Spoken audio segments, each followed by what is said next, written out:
Rain fell softly over the colony of Outpost 9, a small human settlement built on the dusty red world of Taraxis 4.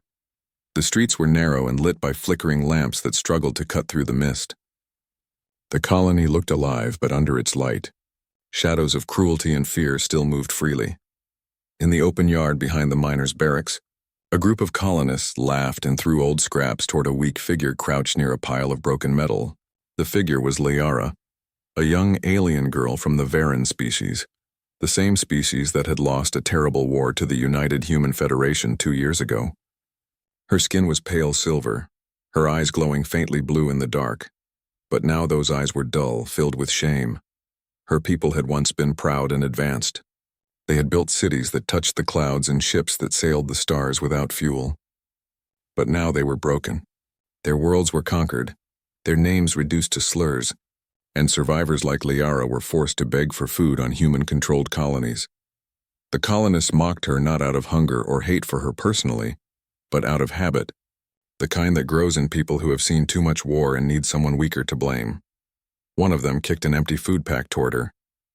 "Hey, alien, looking for dinner?" "Maybe you can lick that clean," laughter echoed. Liara flinched but said nothing. Her body trembled, not from cold alone but from the weight of humiliation. Her clothes were torn from scavenging, and the cold rain cut through her thin frame like knives. She tried to cover herself with her arms, curling up tighter beside a metal crate, hoping they would get bored and leave. They didn't.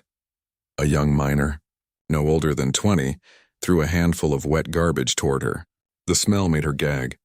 He grinned proudly as if he'd done something brave. The others laughed louder. The sound mixed with the rain and the hum of machines in the background. And then, quiet footsteps approached. The laughter started to die down as a man walked into the light. He wore a heavy gray coat, clean and well kept despite the muddy streets.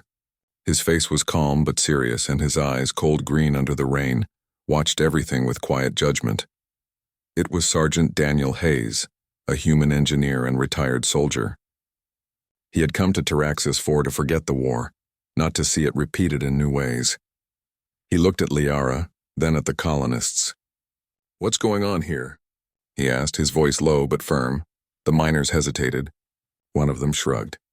"Just teaching her not to sneak around. These Varans steal from the scrapyard." Daniel stepped closer. "Did she steal from you?" No one answered. Rain dripped from the edge of his coat. He looked at Liara again. She was shaking, her thin hands clutching a broken bowl, her silver hair plastered to her face. She looked less like an alien and more like a lost child. Daniel took a deep breath. "Enough," he said quietly. "Go home." The group exchanged glances. They didn't like being told what to do, but something in his tone, steady, dangerous, unmistakably military, made them obey. One by one they backed away, muttering as they disappeared into the fog. Now it was just Daniel and Liara and the soft sound of rain. He approached slowly so she wouldn't panic. She looked up, eyes wide with fear and confusion. "Don't," she whispered, expecting another cruel hand. Daniel didn't speak. He simply removed his heavy coat, thick and warm, the one he had saved money for months to buy. Without hesitation, he draped it around her shoulders. Liara froze. The fabric was soft and heavy, still warm from his body. The smell of clean metal and machine oil filled her senses, a human scent but comforting. Her lips parted slightly. "Why?"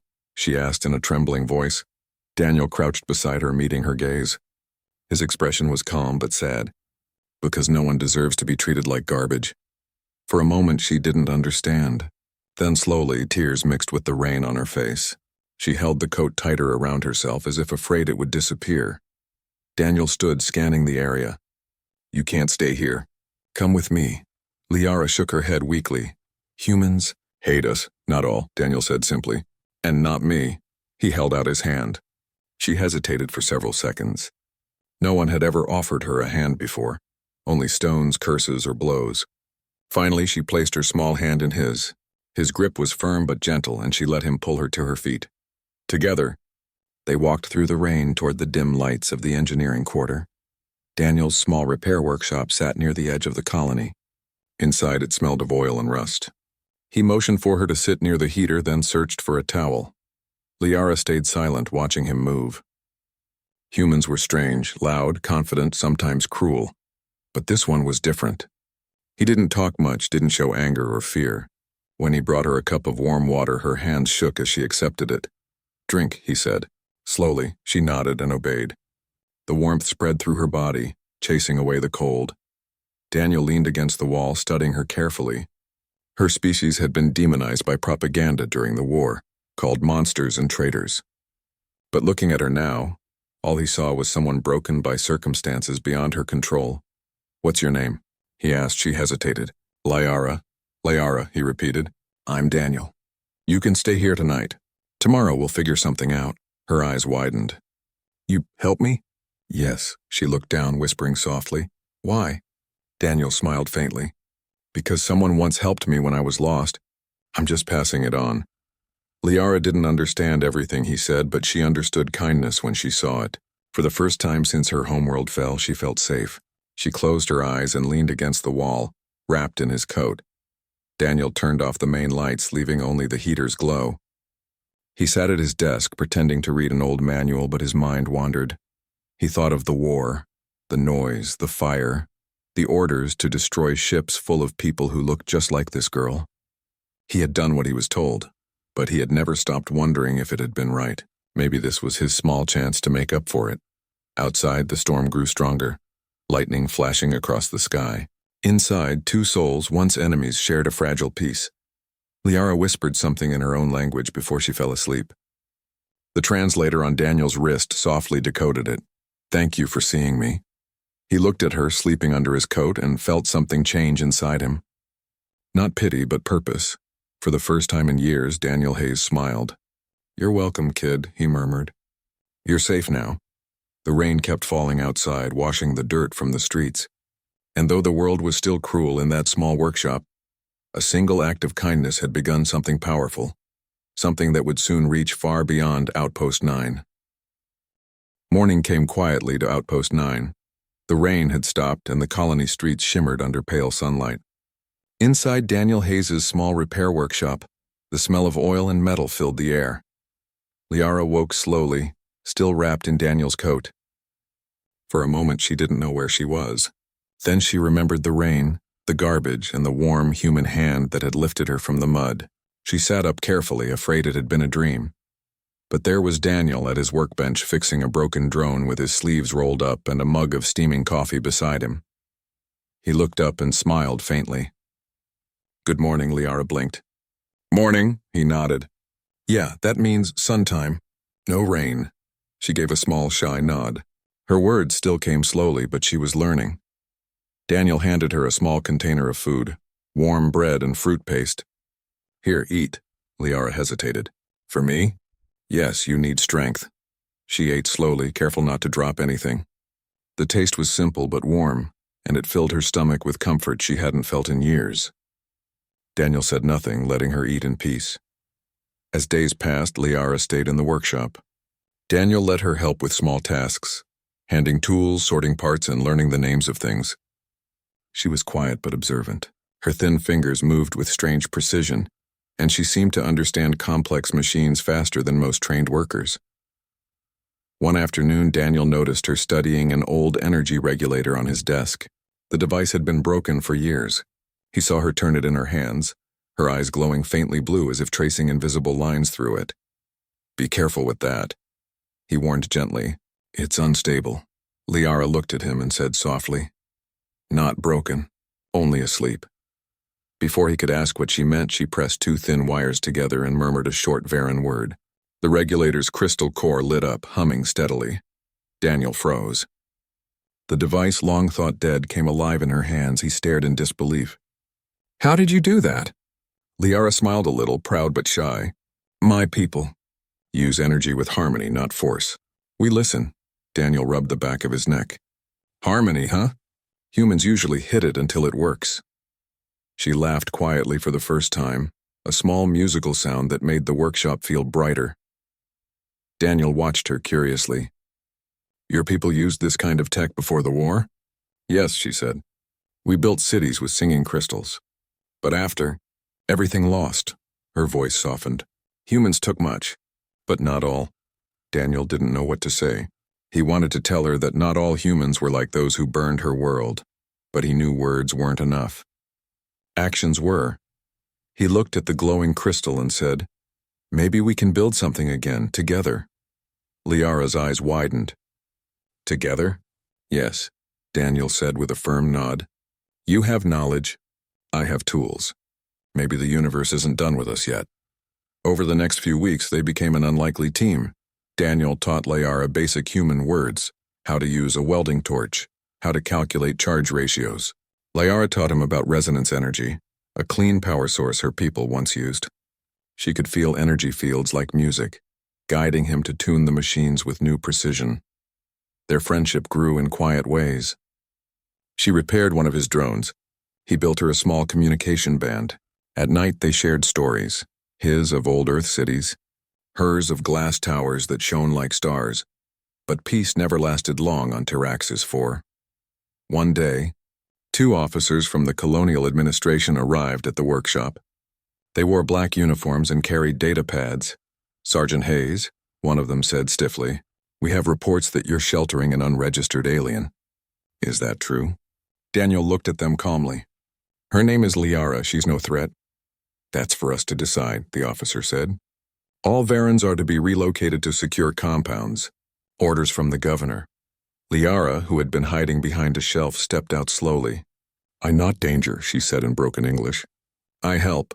The officers barely looked at her. "You'll come with us for processing." Daniel stepped between them. "You're not taking her." "Sergeant, this is a direct order," one officer said sharply. Daniel's jaw tightened. "Then it's a bad order." A tense silence followed. The officers exchanged glances. "You're risking your career for a Varan?" Daniel's voice was steady. "I'm not a soldier anymore. And she's not your prisoner." The taller officer leaned closer. "Then you'd better hide fast, because when the patrol comes, they'll bring drones." They left, slamming the door behind them. Liara looked at Daniel with fear in her eyes. "They come?" He nodded. "Yeah, we'll have to leave before nightfall." "Go where?" Daniel opened a small locker and pulled out an old rifle, deactivated but still sturdy. "There's an abandoned relay station in the wastelands. No one goes there anymore. If we can reach it, we'll be safe for a while." Liara's hands trembled. "Because of me? You in danger?" He smiled faintly. "Maybe, but some things are worth it." They left at sunset. The desert beyond the colony stretched endlessly, painted golden red by the dying light. The wind carried dust and the sound of distant engines echoed faintly behind them. Liara walked close beside Daniel, still wearing his old coat. Her small feet left light tracks in the sand. "Why you help me?" she asked softly as they climbed a ridge. Daniel thought for a moment before answering. "When I was a soldier, I saw things I wish I hadn't. I followed orders because I thought it made me good. But I learned something. Doing what's right isn't always what's ordered." She nodded slowly, thinking. "You different from others," he chuckled. "I could say the same about you." They reached the top of the ridge and Liara stopped suddenly. Below them stretched a field of broken metal, what remained of an old Varan beacon tower half buried in the sand. Its structure still hummed faintly with ancient energy. Liara's eyes widened. "This place. I know this. You've been here before?" She nodded slowly. "Long ago. Before war. It was beacon, heart of my people. We use it to speak to stars." Daniel studied the structure. "Can it still work?" "Maybe," she said. "If we wake it." They climbed down, entering the hollow remains of the beacon. Inside, strange symbols glowed faintly along the walls. Liara placed her hand on the central crystal, whispering words in her native tongue. The air vibrated. A low hum filled the chamber. Daniel watched in awe as the walls lit up, sending thin streams of blue light into the sky. "What is it doing?" he asked. Liara smiled faintly. "Calling. Remember us." Suddenly Daniel's wrist communicator beeped. The colony was broadcasting an alert. 2 patrol drones had left the base, searching for a human fugitive and 1 alien female. "They're coming," he said quickly. "We have to move." Liara looked at the beacon. "If we leave, they find us. If we stay, maybe it'd help. Help how?" She turned to him, her eyes shining. "Beacon can hide us or protect." Daniel hesitated, then nodded. "Do it." Liara placed both hands on the crystal. Her voice rose softly in song. a slow, haunting melody that echoed through the chamber.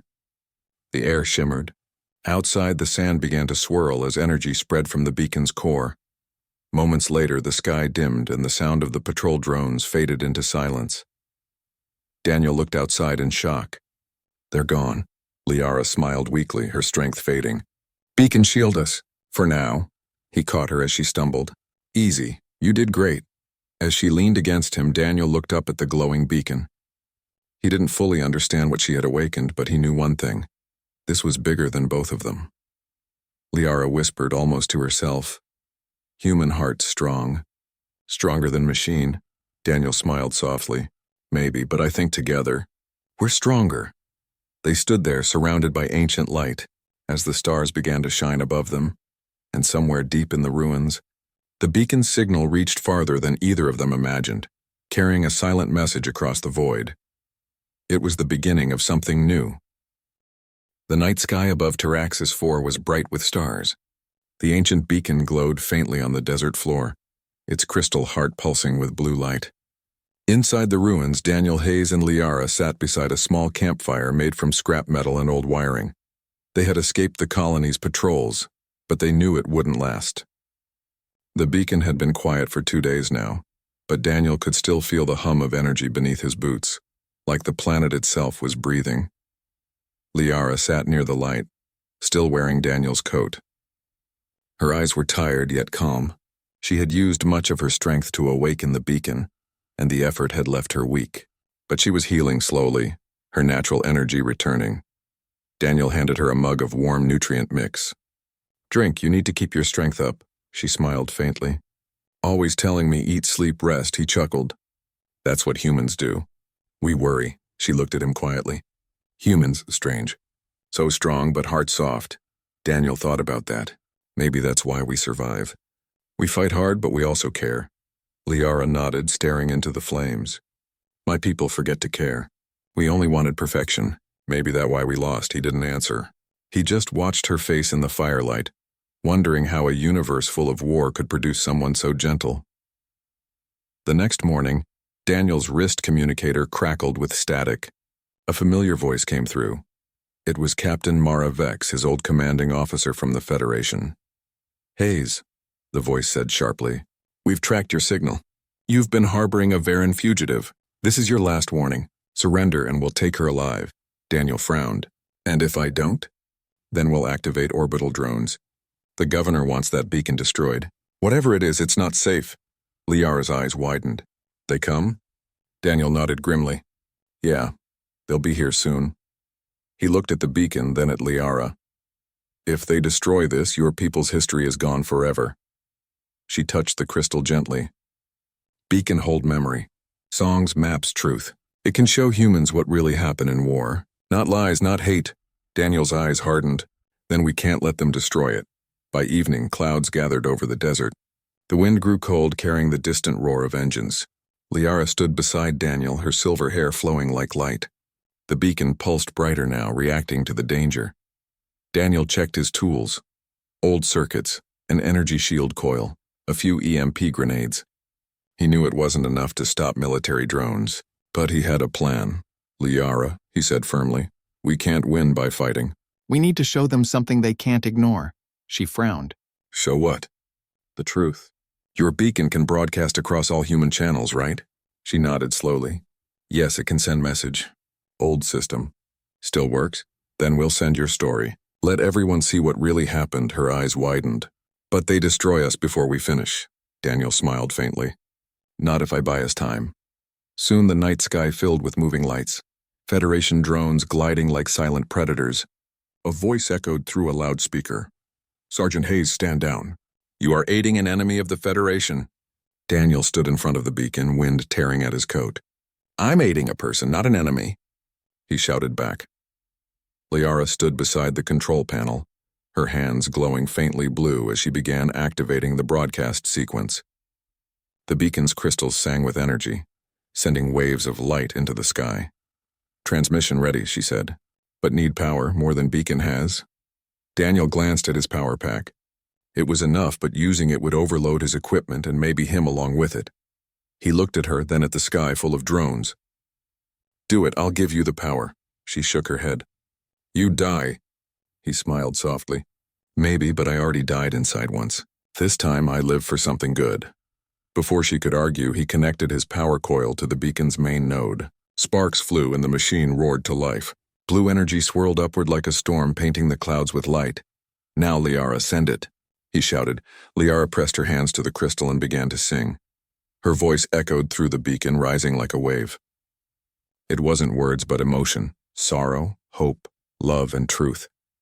The beacon responded, amplifying her song into pure energy. Across the sky, thousands of drones froze mid-air as the signal hit them. On the screens of orbiting ships and colonies across the sector, images began to appear, memories stored in the beacon.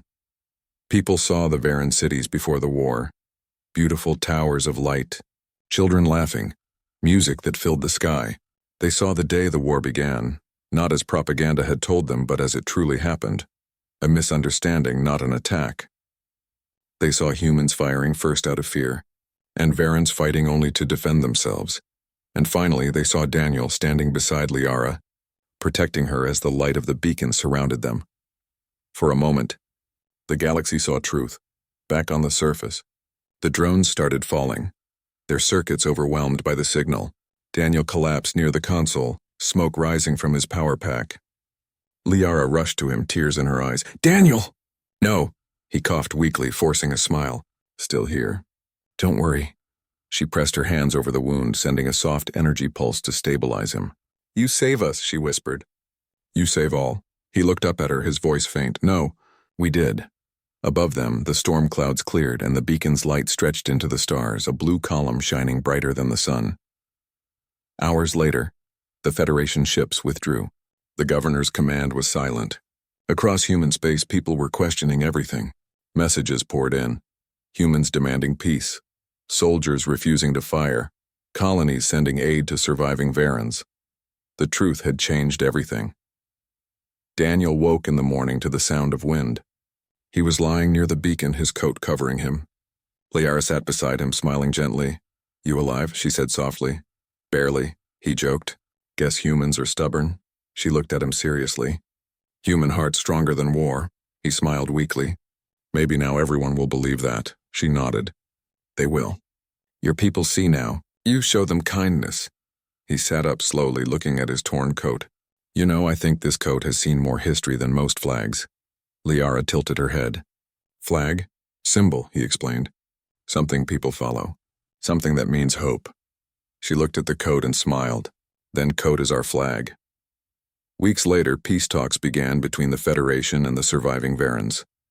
The beacon became a symbol of unity, rebuilt by both humans and aliens together. Daniel and Liara stayed to help, teaching others what they had learned. Humans learning resonance energy, Varans learning human engineering. One evening, children from both species played near the beacon, laughing together. Liara watched them and said quietly, Once I thought your people only destroy. Now I see they also heal. Daniel looked at her and replied, We're not perfect, but when we remember compassion, we can do anything. She smiled and adjusted his coat around her shoulders. I keep this, she said. It reminded me that kindness starts small. He nodded. Keep it? It's yours now. Years later, a monument stood in the center of the rebuilt colony. It showed a human man and a Varan woman standing side by side, one coat draped over both their shoulders. Beneath the statue was a simple plaque, Where cruelty divided, kindness made us one. And above it, the coat was recreated as a new symbol, not of a nation, not of a species, but of unity. Colonists called it the Coat of Hope. Daniel and Liara became legends, not because they fought a war, but because they stopped one. And across the galaxy, whenever people saw injustice or cruelty, they remembered the story of the human who gave away his new coat, and the alien who taught him how to listen to the stars again. Because sometimes the greatest victory doesn't come from weapons or power. It comes from the simple act of being human.